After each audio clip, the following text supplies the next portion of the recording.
وقال رسول الله صلى الله عليه وسلم لو كان بعدي نبي لكان عمر. وقال أيضا في حديث أخرى أنا خاتم النبيين لا نبي بعدي، أو كما قال النبي عليه الصلاة والسلام. اللهم صل على محمد وعلى آل محمد كما صليت على إبراهيم وعلى آل إبراهيم إنك حميد مجيد. اللهم بارك على محمد وعلى آل محمد كما باركت على إبراهيم وعلى آل إبراهيم إنك حميد مجيد. सूरज ने दिया अपने शुआओं को ये पैगाम, सूरज ने दिया अपने शुआओं को ये पैगाम। दुनिया है अजब चीज कभी सुबह कभी शाम, दुनिया है अजब चीज कभी सुबह कभी शाम। दुनिया में हो दुनिया का तलबगार नहीं हो, दुनिया में हो दुनिया का तलबगार नहीं हो।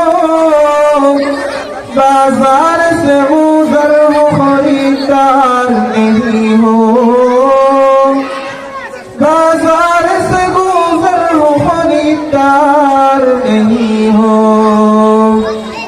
हदीस शरीफের মধ্যে আল্লাহর হাবিব বলেন لو كان بعدي نبي لكان عمر। আমার পরে যদি কেউ নবী হইত আল্লাহ রাব্বুল আলামিন উমরকে নবী বানাইয়া দুনিয়ার মধ্যে পাঠাইতেন। শুধু তাই নয়, আল্লাহর হাবিব সাল্লাল্লাহু আলাইহি ওয়াসাল্লাম অন্যত্র হাদিসের মধ্যে ইরশাদ করেন আনা খাতামুন নবিয়্যিন লা নবিয়্যা বাদি। ও দুনিয়ার উম্মত, আমি রাসূল মুহাম্মদ সাল্লাল্লাহু আলাইহি ওয়াসাল্লাম হচ্ছি সর্বশেষ নবী। লা নবিয়্যা বাদি, আমি মুহাম্মদ, এরপরে দুনিয়ার মধ্যে আর কোন নবী আসবে না। এই হাদিস দ্বয়ের মাধ্যমে আমরা স্পষ্ট বুঝতে পারি নবীর পরে কোন নবী নাই। কাদিয়ানীদেরকে কাফের ঘোষণা করতে হবে। মুহতারাম হাজিরিন, আল্লাহর হাবিব বললেন আমার পরে নবী যদি কেউ হইতো উমরকে আল্লাহ নবী বানাইতো। যদি উমরকে নবী না বানায় থাকেন তুমি কাদিয়ানী মুহাম্মদ কেমনে দাবি করতে পারো? ও দুনিয়ার ইমানদার আল্লাহর গোলাম, হযরতে ওমর ফারুক রাদিয়াল্লাহু তাআলা আনহু কেমন ব্যক্তিত্ব ছিলেন? আল্লাহর হাবিব সাল্লাল্লাহু আলাইহি ওয়াসাল্লাম মুনাজাতের মধ্যে আল্লাহর দরবারে দোয়া করতেছেন, ও আল্লাহ, ইসলাম প্রতিষ্ঠা করার জন্য দুইটা জিনিসের জরুরত রয়েছে। প্রথম যেই জিনিস সেটা হচ্ছে অর্থ সম্পদ। দুই নম্বর বিষয় হচ্ছে ক্ষমতার দাপট। যদি অর্থ সম্পদ আর ক্ষমতা মানুষের হাতে থাকে দুনিয়ার মধ্যে সমস্ত কিছুই করা সম্ভব। যেহেতু হযরত খাদিজাতুল কুবরা রাদিয়াল্লাহু তাআলা আনহার মাধ্যমে ইসলামের অর্থ সম্পদের অভাব দূর হয়েছে, দ্বিতীয় জরুরত অর্থাৎ ক্ষমতার দাপট বাকি আছে। গোটা দুনিয়ার মধ্যে ইসলামের আলো প্রচার প্রসার করার জন্য ক্ষমতার বড় প্রয়োজন হয়ে পড়ল। আল্লাহর হাবিব দুই হাত তুলে আল্লাহর দরবারে দোয়া করলেন, ও আল্লাহ, দুনিয়ার মধ্যে আরবের মধ্যে দুইজন ব্যক্তি সবচাইতে ক্ষমতাবান। এক নম্বর হচ্ছে ওমর ইবনুল খাত্তাব, দুই নাম্বার ব্যক্তি হচ্ছে আবু জাহেল। আল্লাহ, এই দুই ক্ষমতার ব্যক্তির মধ্যে একজনকে তুমি ইসলামের জন্য কবুল করে নাও। আল্লাহর হাবিবের দোয়া বৃথা যায় নাই। পরের দিন মক্কার কাফের মুশরিকরা পরামর্শ সভায় বসলেন, যে ব্যক্তি মুহাম্মাদের কল্যাণ দিতে পারবে। আবু জাহেল ঘোষণা করল, যে ব্যক্তি মুহাম্মাদের কল্যাণ দিতে পারবে তাকে অঢেল সম্পত্তি দেওয়া হবে। কেউ সাহস পায় না। হযরতে ওমর দাঁড়ায় বললেন, হে মক্কার কাফের মুশরিকরা, ভালো করে শুনে নাও, আমি ওমর যাব মুহাম্মাদের কল্যাণের জন্য। তখন হযরতে ওমর তরবারি কুশমুক্ত করে বেরিয়ে গেলেন। পথিমধ্যে জাবেরের সাথে দেখা, এক সাহাবীর সাথে দেখা। তখন ওই সাহাবী ডাক দিয়ে বলল, ওমর তুমি কোথায় যাচ্ছ? ওমর বলল, মুহাম্মাদের কল্যাণের জন্য যাচ্ছি।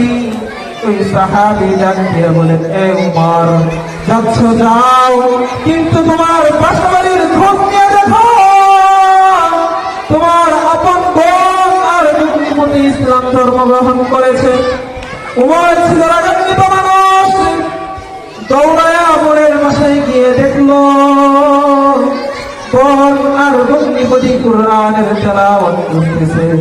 ওমর দরজা ভেঙে ভিতরে ঢুকলো, ঢুকে মাহফিল শুরু করে দিল। তখন ওমরের ভগ্নিপতি বলল, হে ভাই, তুমি যদি আমাকে মেরেও ফেলো, যদি আমাকে হত্যাও করে ফেলো, এই দ্বীনের থেকে মুহাম্মাদের ধর্ম থেকে আমি কিঞ্চিত পরিমাণ এদিক ওদিক হব না। তখন ওমরের অন্তরের মধ্যে আল্লাহ রাব্বুল আলামিন হেদায়েতের আলো ঢেলে দিলেন। ওমর ডাক দিয়ে বলল, হে বোন, কি তেলাওয়াত করতেছিলে? কোন মুহাম্মাদের ধর্ম তোমরা পালন করো? আমাকে তার কাছে নিয়ে যাও। তার ভগ্নিপতি ডাক দিয়ে বলল, ওমর ভাই, জলদি করে পবিত্র হয়ে নাও, আমি তোমাকে মুহাম্মাদের দরবারে নিয়ে যাব। ওমর পবিত্র হয়ে মুহাম্মদ সাল্লাল্লাহু আলাইহি ওয়াসাল্লামের দরবারে হাজির হলেন।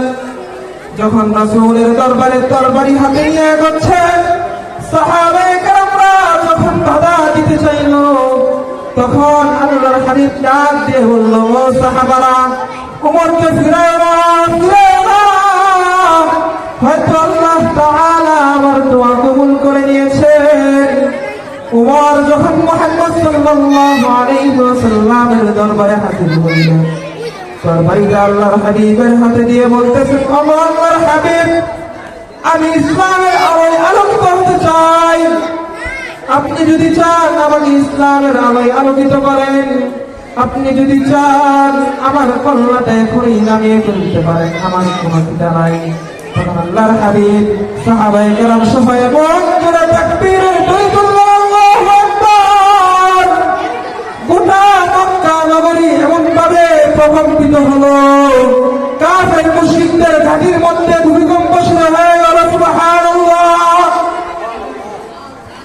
সাহাবায়ে কেরামরা এমন জোরে তাকবীরের ধ্বনি তুললেন, কাফের মুশরিকদের মধ্যে কম্পন সৃষ্টি হয়ে গেল।